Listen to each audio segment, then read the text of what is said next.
So, in our continued break from my nationals team, I wanted to take some time to talk about something that doesn't come up very much in the Heroclix world, though it does come up in conversation all the time. And it is the idea of financially investing in Heroclix and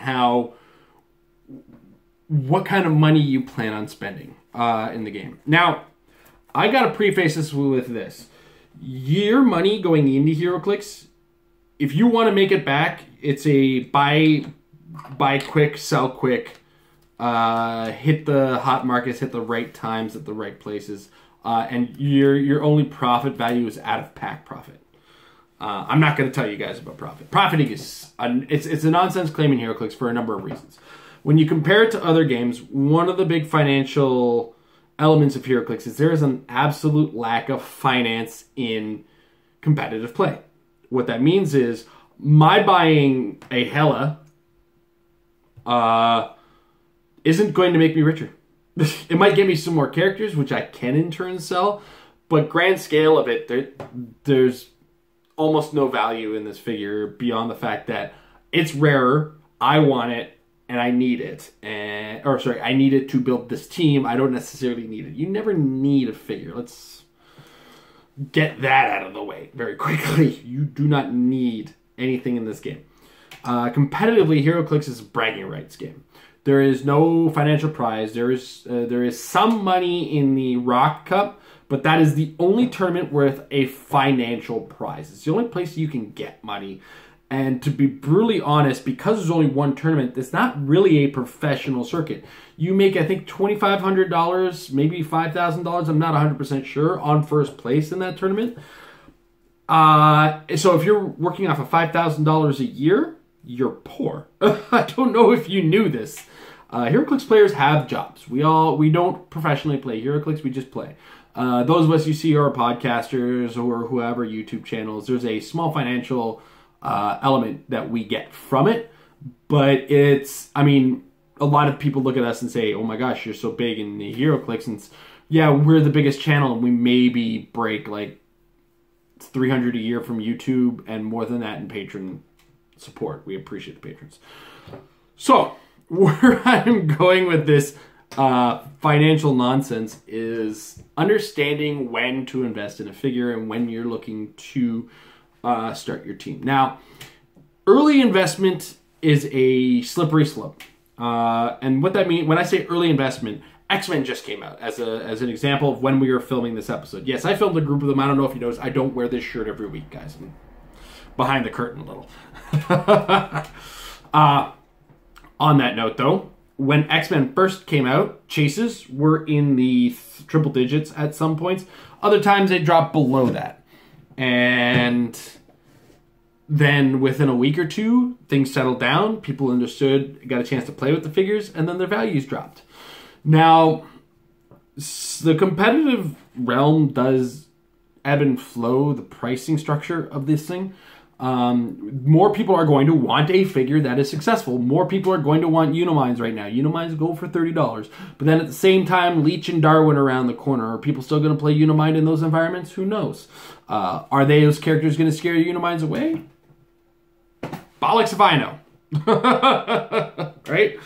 So, when we say all of this, we ask ourselves, so how much should I be spending, or what's a good amount? Well, there's two types of investors in this game.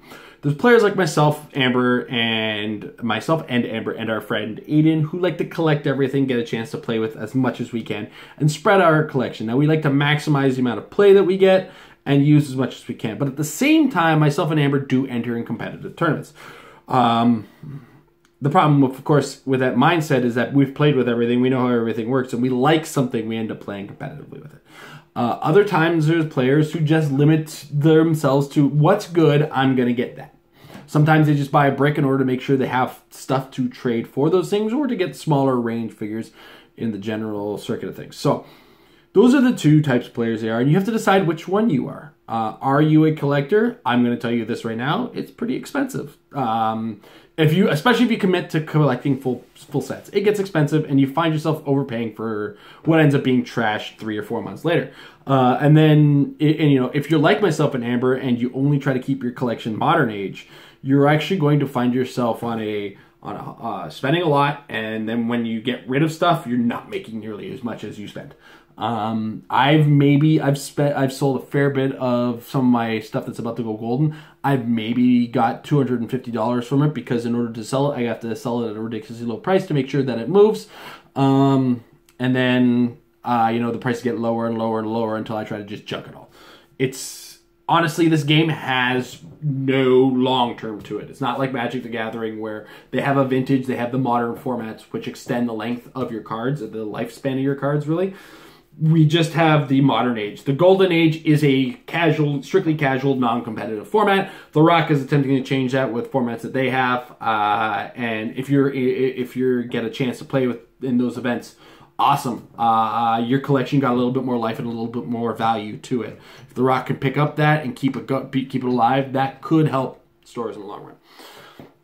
Well, I guess what I'm saying is the finance that you put into Heroclix is 100% up to you. You just have to minimize your expectations on return on investment. And if you want to keep money flowing in and out of the game, you have to be very savvy about selling things as soon as you get them if you're not going to be using them.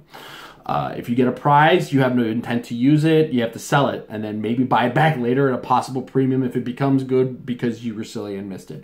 You have to be very smart and have a lot of foresight in order to be good at this particular portion of the game. There's next to no profit to be made in the long term. You need to be quick and fast if you're going to be trying to make any sort of money and just keeping your team. So I hope that opens your eyes to a certain little bit. The reason I mention this, we're still on my Worlds team. If you actually look at what I'm playing on board, I've got a Chase, 2 super rares, and then stacks upon stacks of commons that are in my sideline. But there's a thing about the pricing structure of figures. Sometimes a common that is needed in great numbers tends to go up in value. And the reason for that is, of course, the idea of supply and demand. There is a limited supply of Heroclix product that gets opened in comparison to other games or other types of things. So the singles market is very minuscule compared to other things.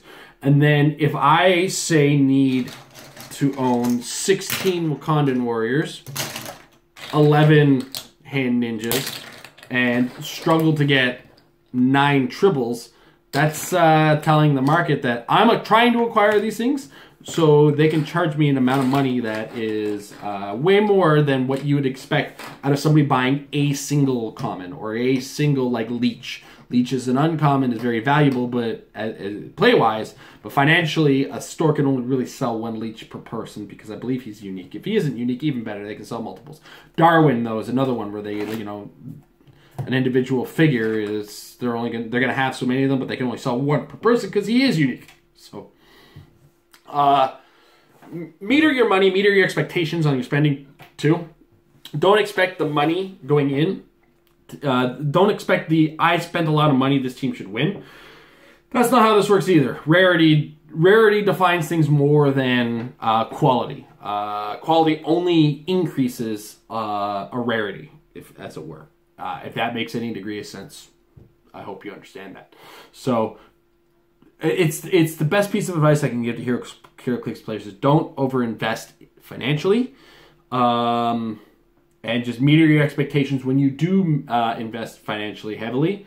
Don't necessarily expect that to automatically guarantee success. That said, thank you guys for watching. Practice good financial habits and practice the game of Heroclix, because practice in the long term will make your team better. Have a good night, everybody.